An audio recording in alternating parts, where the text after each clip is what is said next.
Pessoal, olha só essa dica de ouro que eu vou estar passando para vocês aí. Muitas vezes, pessoal, o carro não está ligando e você já imagina que é a bateria. E aí já compra uma bateria nova e aí o problema continua. No outro dia a bateria está descarregada novamente. E o que acontece? O problema é muito simples e você pode resolver aí na sua casa sem gastar um centavo. Muitas vezes o seu alternador não está carregando bem a bateria porque ele está com o aterramento ruim. E às vezes você não tem o cuidado de estar verificando o aterramento e aí você fica maluco, troca a bateria, não resolve. E aí muitas vezes troca até o próprio alternador e o problema está no aterramento. Então o que acontece? Seu carro precisa ter um bom aterramento para que o alternador carregue bem a bateria. Então comigo aconteceu no Renault Clio, eu fui dar partida no carro, o carro não ligou e aí, pessoal, fui verificar o aterramento, era o aterramento e a bateria voltou, o alternador voltou a carregar a bateria. Então vou mostrar para vocês aí como eu resolvi. É muito simples e vocês podem fazer aí na sua casa sem gastar nenhum centavo. Tranquilo? Deixa aquele like, se inscreva no canal, compartilhe o vídeo, deixe os seus comentários aí para estar ajudando o canal. Tranquilo, pessoal? Deus abençoe a todos aí. Então, pessoal, aconteceu comigo nesse Clio aqui. O carro não ligou. E aí eu dei o tranco no carro. Liguei a chupeta, né? Aliás, liguei a chupeta e liguei o carro. Aliás, pessoal, se você quiser dar o tranco no carro e não tiver ninguém, muitas vezes você vai ligar o carro, você está na rua, está no sufoco, não está conseguindo ligar o carro, não tem ninguém para te ajudar. Eu vou deixar aí no link na descrição como você pode dar o tranco no carro utilizando uma corda. Você sozinho, você vai suspender uma das rodas com o seu macaco aí do seu carro e com uma corda você vai conseguir ligar o seu carro sem precisar de ajuda. Então vou deixar o link na descrição. Então, pessoal, voltando aqui, com o carro ligado eu verifiquei que o alternador não estava carregando a bateria. O que eu matei logo a charada que não era a bateria.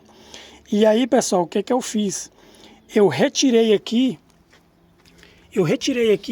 o regulador de voltagem do alternador, verifiquei o regulador estava bom, as escovas estavam boas, o que me levou a pensar que era o fio terra, o aterramento.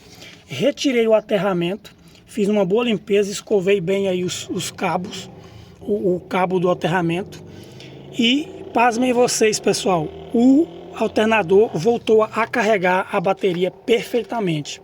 Então muitas vezes o problema não é o alternador e nem a bateria, muitas vezes o problema é no aterramento. Então, pessoal, fiquem ligados aí, verifique o aterramento do seu carro. O seu carro precisa estar com um bom aterramento para ele passar uma boa, para o alternador passar uma boa carga para a bateria. Lembrando que um alternador, galera, para ele estar mandando uma boa carga para a bateria, ele precisa estar acima de 14 volts. Ele precisa estar até no máximo 14.5, 14.3, está passando uma boa carga para a bateria. Quando você liga os consumidores, ar-condicionado, farol, etc., essa tensão é normal que ela caia, é super normal. Então, mas ela não pode baixar, ela não pode cair abaixo de 13.8 volts, porque se ela ficar abaixo de 13.8 volts, é sinal que o seu alternador não está mandando uma boa carga para a bateria. E aí, você fazendo essa manutenção, essa verificação no aterramento do alternador, você vai solucionar esse problema. Outra coisa que você pode fazer para ficar 100% resolvido essa questão do aterramento é você fazer um reforço do negativo da bateria para a carcaça do alternador. Esse Corsa, o alternador fica ali embaixo e aí você faz aí um reforço do aterramento do alternador. E aí vai ficar show de bola aí o aterramento do seu carro aí, do alternador. Beleza, pessoal? No meu caso ficou solucionado. Foi muito simples eu resolver esse problema aí que aconteceu comigo. E aí eu resolvi compartilhar com vocês para estar ajudando vocês a resolver esse problema em casa e sem gastar um centavo. Uma coisa que vocês podem fazer para concluir é, pega WD-40, pessoal, é muito bom, WD-40, elimina ruídos, elimina muita coisa aí, sujidade, zinabre, umidade. Aí você pega WD-40, pessoal, e joga aqui, ó, nas baterias, aqui nos bornes da bateria, ó. Vai evitar a criação de zinabre e vai proporcionar um carregamento mais eficiente aí para a bateria. Tranquilo, pessoal? É esse o vídeo de hoje. Um grande abraço, Deus abençoe a todos. Deixa aquele like legal aí e até o próximo vídeo, se Deus quiser. Tchau, tchau.